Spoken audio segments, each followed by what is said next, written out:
Mimi nasema ugali ya Lea haikuangi complicated. Ukienda kwa duka tu, ukienda kwa super tu, kwa afya bora ya jamii ungapoa ni Lea tu. Guys, hamwezeni wait? Bei ya Lea Premium, si complicated. Kupika Lea Premium, si complicated. Unabai, unapika, unashiba. Lea Premium. Lea Premium Flour, nurturing the world. Available in a store near you.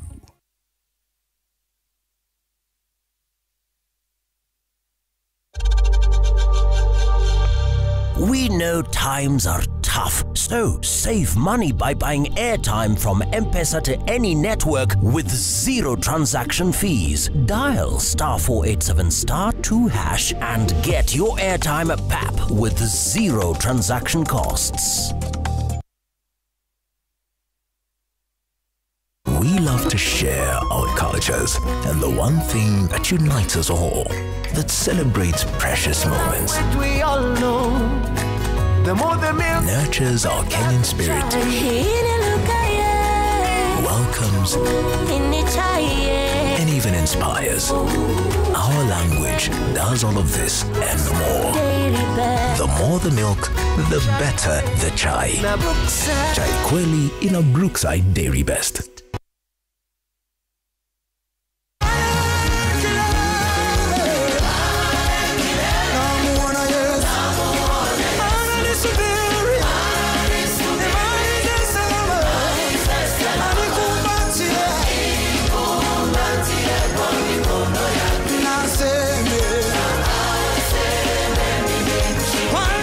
Kupata wimbo huu wa Kashumbiri ama pale kilele, kama sikiza tuni yako, bonyeza *812*790#. Na kumbuka, sikiza na Citizen ni nyumbani mwa wasanii wote.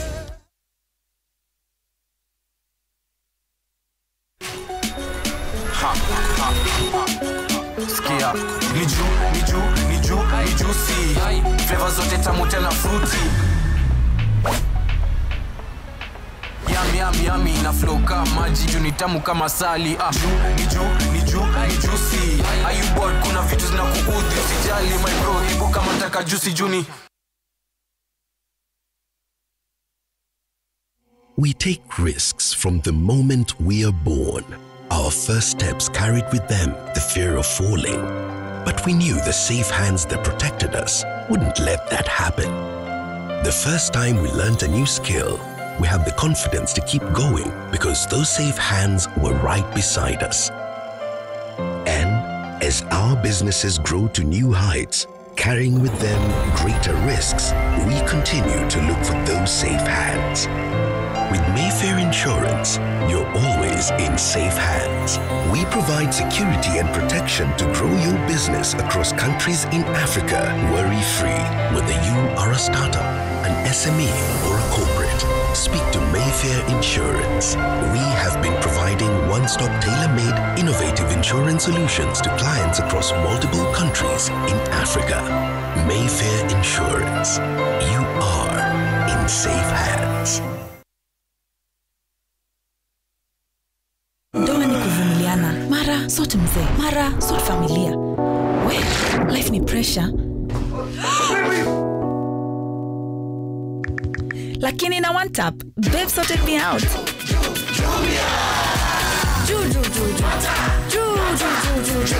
Say, stress delisha. Baby girl lifestyle eco-locked. download Jumia app today.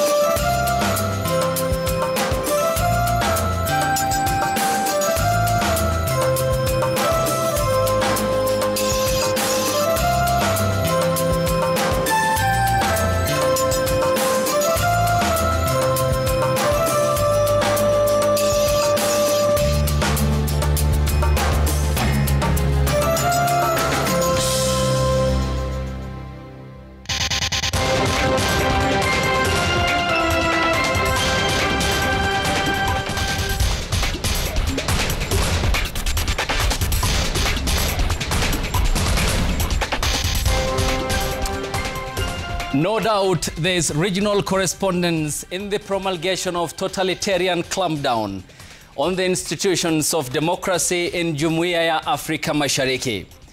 The Tanzanian elections have, however, revealed the feeling of political kinship among youthful activists in the region.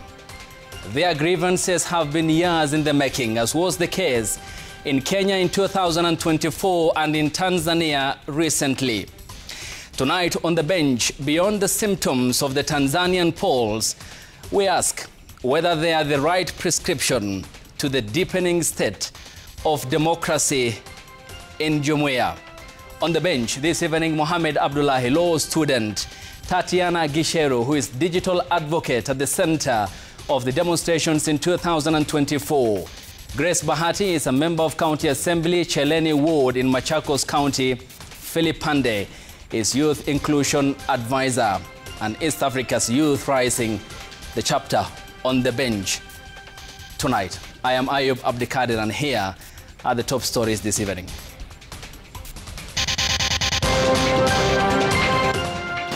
The strike is over. Back to class. Lecturers call off the strike after government offered to pay 7.9 billion arrears in 2 phases.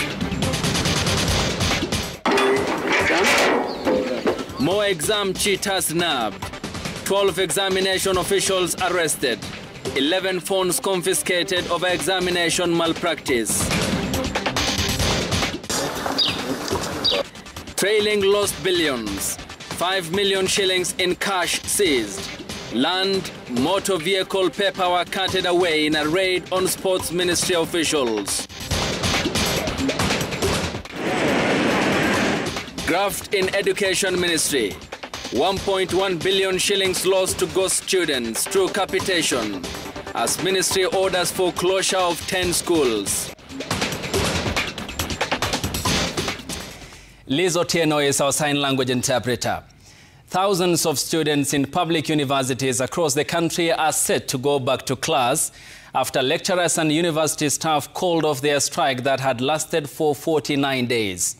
The lecturers and staff have agreed to be paid the remaining salary arrears of 7.9 billion shillings in 2 installments for the 2017-2021 collective bargaining agreement.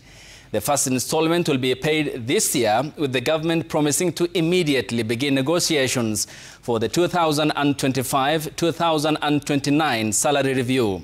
Willie Lusige has that report.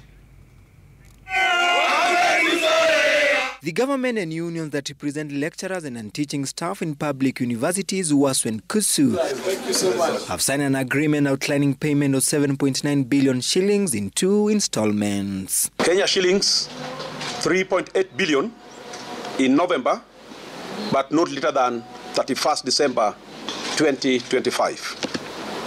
Kenya shillings 3.8 billion in July 2026. The government said it had already paid lecturers 200 million shillings and will honor its commitment to clear the balance. It also promised to immediately begin negotiations for the 2025-2029 CBA, alongside putting measures in place to prevent similar strikes in future. We are going to have an interministerial CBA implementation team so that we can be looking at how these CBAs that we've signed, whether they are being implemented as agreed. All disciplinary letters and sanctions issued against lecturers who took part in the strike will be withdrawn unconditionally. All disciplinary action commenced during the pendency of the industrial action shall be deemed withdrawn. For employees on contract, the renewal of their contract shall not be prejudiced by participation in the industrial action.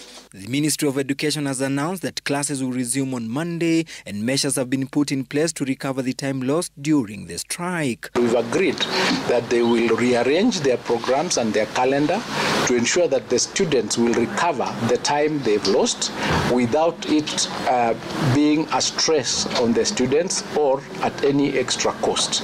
However, WASU and KUSU have issued a stern warning to the government. If you honor what we have signed today, there shall be no strike called by WASU up to 2030. But if you don't honor this agreement, I'll call even a strike next week. The strike had paralyzed learning in all 42 public universities, with some institutions sending students home within the last 2 weeks. The lack of specifics on how students will recover lost time is, however, an issue that is yet to be addressed by the parties. After 49 days of a strike that paralyzed higher education across all public universities in the country, now Kenyans are waiting to see if the government will keep its promise of uninterrupted higher education for many years to come. Willie Lusige, Citizen TV, Jogoo House, Nairobi. Still on education, and the education CS Julius Migos Ogamba has told the National Assembly that 10 secondary schools have been closed for lack of students following the conclusion of the capitation verification exercise for secondary schools. The verification exercise is ongoing for 934 junior secondary and primary schools which have received 50% of the capitation funds based on NEMIS registration. Education Cabinet Secretary Julius Migos Ogamba on Wednesday found himself on the receiving end of salvos from members of parliament over the late release of capitation funds due to an ongoing verification exercise. The Office of the Auditor General reported that some of the schools that had received capitation from the Ministry of Education were non-existent. Migos reporting to the House that following the conclusion of the capitation verification exercise for secondary schools, 10 institutions had been closed due to lack of learners. And I've done a list there: Kiria Secondary School in Nyandarua, Dr. Mashage Maheto in Migori, Ragia Forest High School in Kiambu, Muwandi Mixed School in Kirinyaga, Friends Bulovi in Kakamega, Luiwat High School in Baringo, Ngamba School in Muranga, Sintankara Secondary School in Narok, Majmazuri Mixed Secondary School in Baringo, and Father Leo Staples Girls in West Pokot.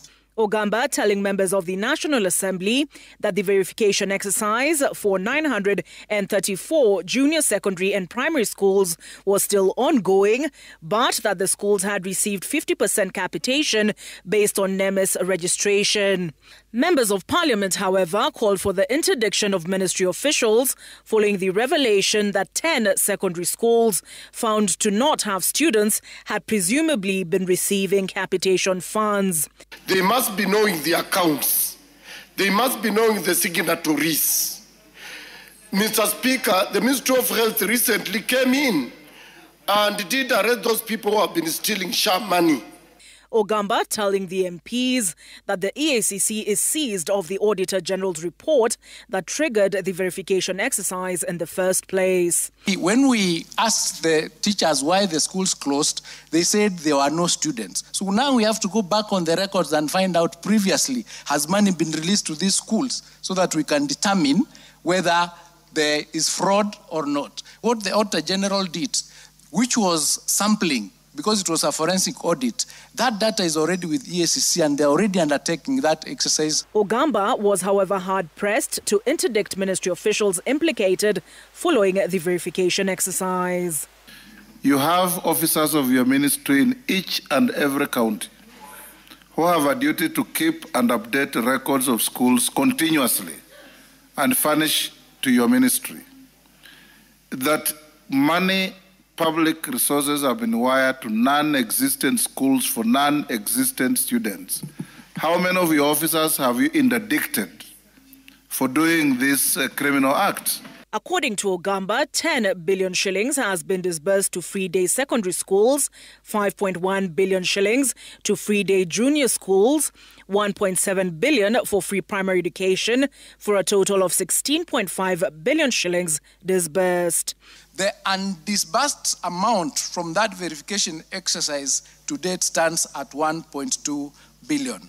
Olive Burrows, Citizen TV. President William Ruto now says the government has been forced to a daily load shedding that has prompted shut-off in some parts of the country from power supply between 5 p.m. and 10 p.m. to keep the national grid stable and cope with the growing power demand in the country. The head of state who addressed Kenyans living in Doha, Qatar on Tuesday night said the country needed over 1 trillion Kenya shillings to boost its power capacity to at least 5,000 megawatts to spur economic growth. Here's our political affairs reporter, Emmanuel To.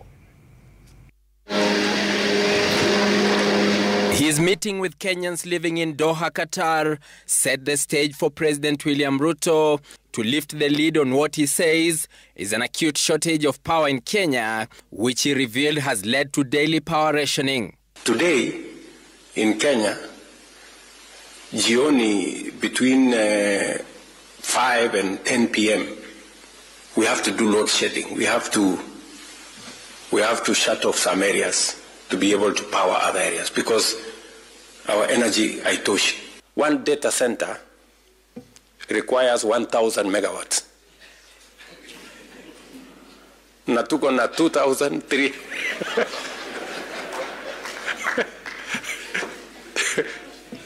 tuko na 2,300 megawatts the whole country. So, ili tufanye hiyo data center, we have to shut down half the country. The president explaining the plan to ramp up power production to meet the growing domestic and industrial needs, now standing at 3,158 megawatts at peak hours. We need to build at least 50 mega dams, huge dams. High Grand Forks Dam, Soin Koru Dam. If we have to industrialize, if we have to engage in manufacturing, we need minimum 10,000 megawatts. The head of state hinting at possible ways of raising the more than 1 trillion shillings budget required to fund the project. We need 1.5 trillion shillings. That's just about maybe 10, 12 billion dollars. We can raise that money. So to raise here housing, 600 billion. We've raised it. But this one we can raise even without any levy. We'll raise it to akili. Kenya's power supplier, Kenya Power, has backed the president's position, saying the grid has in recent days been overwhelmed, especially after sunset, and the national grid experiences a drop in supply from the existing wind power producers. Without giving the specific time when the load shedding began, Kenya Power, which has about 10 million customers, said the downtime at night has led to the scheduled rationing. The Kenya Electricity Generating Company, KenGen, confirmed the pressure being exerted on the country's power sector, which saw the country's consumption hit its highest ever daily energy demand. Emmanuel To, Citizen TV. The Ethics and Anti-Corruption Commission has recovered more than 5.5 million Kenya shillings in cash, 13 vehicles and investments in government securities worth over $500 million shillings during coordinated raids targeting senior officials in key 2 ministries. The raids carried out across multiple counties focused on top officials from the State Department for Sports and the State Departments for Arid and Semi-Arid Lands and Regional Development. Here's Ben Kirui with the details of that report. During the coordinated operation in Nairobi, Nanyuki, Machakos, Kiambu and Nyeri, investigators recovered 5.5 million Kenya shillings in cash, 13 motor vehicles, 28 land title deeds, and details of 37 bank accounts. The seized assets held at EACC are expected to serve as key evidence in the ongoing probe into embezzlement of public funds. The Ethics and Anti-Corruption Commission EACC on Wednesday morning first raided the home of Otis Mutwiri Nturibi, the Deputy Accountant General for Assaults and Regional Development, in an investigation into the alleged embezzlement of millions in public funds. Investigators seized title deeds, logbooks, and other crucial documents believed to be linked to a corruption scheme. Mutwiri was later escorted to his office in Nairobi Central Business District, where a second search was conducted before he was taken to the EACC's Integrity Center to record a statement. Mutwiri is alleged to be behind a controversial construction project in Meru, allegedly registered under the disguised client name OMN. EACC officers also conducted a 4-hour search at the premises of Turkenya Tours, believed to be linked to the probe. During the operation, investigators recovered more than 3.5 million Kenya shillings in cash, alongside what they described as crucial evidence. The company's directors, including Dixon Meyer, were taken in to provide statements. Separately, Senior Assistant Commissioner of Sports Caroline Muthoni Kariuki also recorded a statement over similar allegations of graft. Also sought as a person of interest is Maureen Wangui Wambogo, the director of Smart Flows Travel Limited. EACC has said that upon completion of investigations, any individual found culpable will be forwarded to the Office of the Director of Public Prosecutions or DPP for possible criminal charges. Ben Kirui, Citizen TV, Nairobi. And 12 more people have been arrested over exam malpractices as the Kenya Certificate of Secondary Education Examinations entered day 3. The arrests were made in Nairobi and Migori counties, while there were other cases of cheating that were recorded in the counties of Kisii, Nyamira and West Pokot, leading to the arrest of invigilators and supervisors at various examination centers. Here's Brenda Wanga with that report. The secondary school examination period is only in its 3rd day, but the magnitude of the malpractices already noted is increasing. We will not allow any attempt to sabotage the future of our children or the global reputation of our national certification system.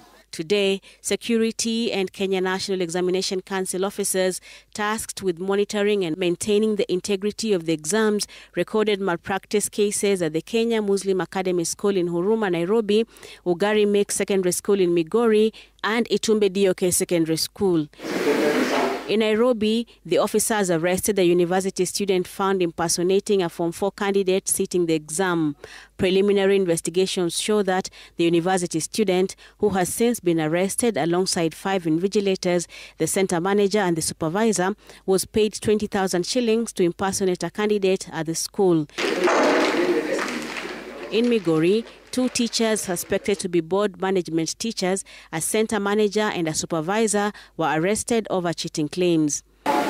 The arrests come as the ministry vowed to reinforce security of exams in the country. The CS for Education maintaining that the integrity of the continuing exams will not be compromised. Desist.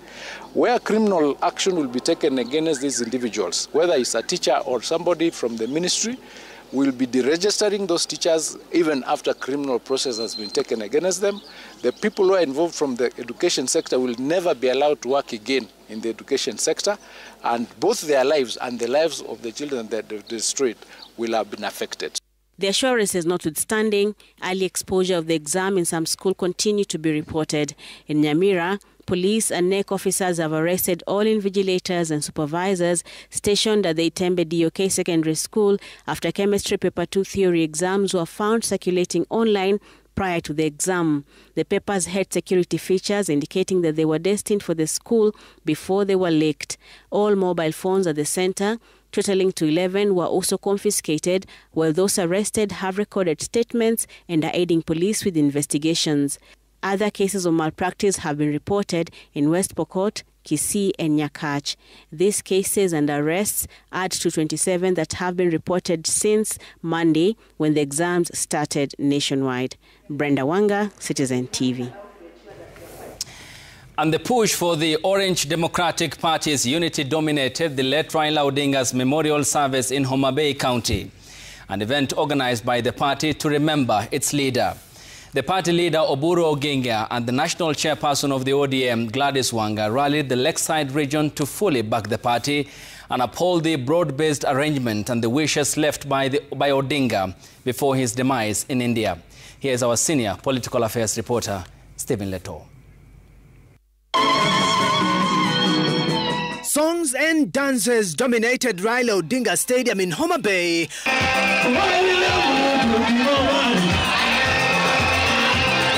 Orange Party gathered for a memorial service of its departed party leader Raila Odinga.